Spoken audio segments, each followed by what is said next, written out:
Alors aujourd'hui, 7 mai 2024, c'est le 12e anniversaire de la disparition de Jules-François Bokandé. Et donc avec Linkering Production et Mama Human Project Development, nous avons décidé d'organiser cet événement en l'hommage de Jules-François Bokandé pour célébrer les 12 ans de sa disparition. En terre casamançaise, il nous semblait important de faire cet événement ici à Ziguinchor, là où il a grandi, là où il a joué au football. Donc on a organisé cet événement sur une semaine en Casamance. On démarre aujourd'hui à Ziguinchor et on organise cet événement en partenariat avec la mairie de Ziguinchor, le conseil départemental de Ziguinchor, ainsi que l'Alliance française de Ziguinchor.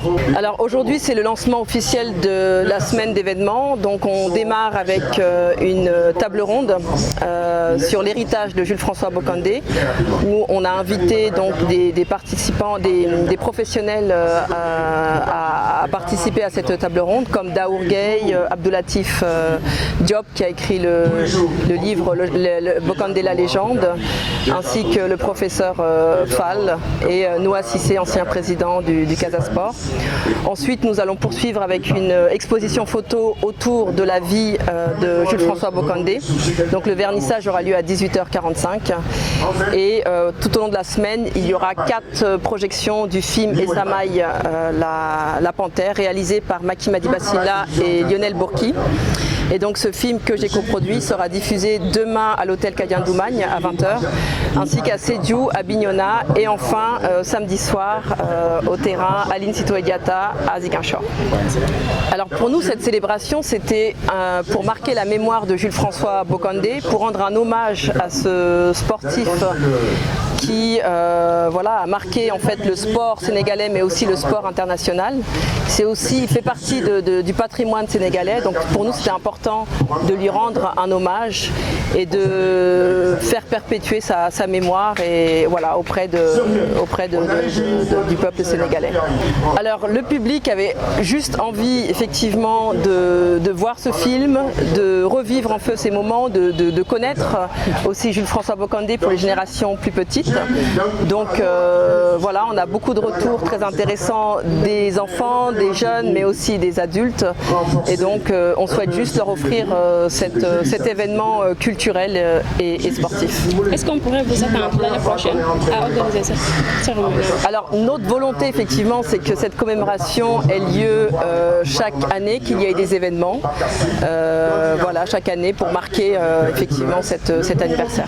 Un enfant du pays, un enfant de la région qui a eu à réaliser tout ce qu'il a eu à réaliser pour le pays.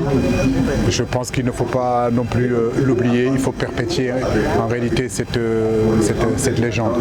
Aujourd'hui, certes, on n'est pas nombreux, mais je pense que petit à petit, chaque année, il faut continuer à perpétuer cela. Et quand Maki et tous les organisateurs de cet événement-là m'ont contacté, ça a été vraiment un honneur, un plaisir vraiment d'être là.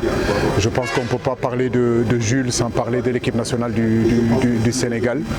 Moi j'étais très jeune quand je l'ai vu commencer. On m'a raconté son histoire avec le Casa et puis avec l'équipe nationale du Sénégal. Il a été un idole pour moi, il a été une référence pour moi, pour toute une génération. Et quand il était avec nous en équipe nationale, c'était quelqu'un qui conseillait beaucoup les joueurs. Donc être parent aujourd'hui, vraiment c'est une fierté pour moi et c'est un honneur d'être là pour ça. Parce que je pense qu'il ne faut pas qu'on oublie déjà nos morts. C'est quelqu'un, comme je le dis et je le répète, qui s'est sacrifié pour ce pays. N'oubliez pas qu'un jour il est allé jusqu'à prendre un carton rouge avec son club pour venir défendre les couleurs de la nation. Je veux dire, au-delà du joueur, c'est le patriote qui parle. Il a été un patriote. Il a honoré en réalité l'équipe nationale, les couleurs de l'équipe nationale partout sur le continent africain, partout en Europe. Donc je pense que pour la génération future, il est important de parler de ces légendes-là.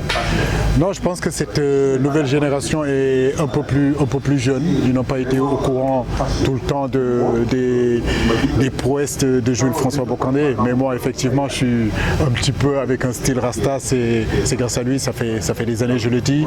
Je disais que si j'ai mis aujourd'hui, si je fais des rastas, c'est un petit peu en grosse partie à cause de Jules François Bocandé.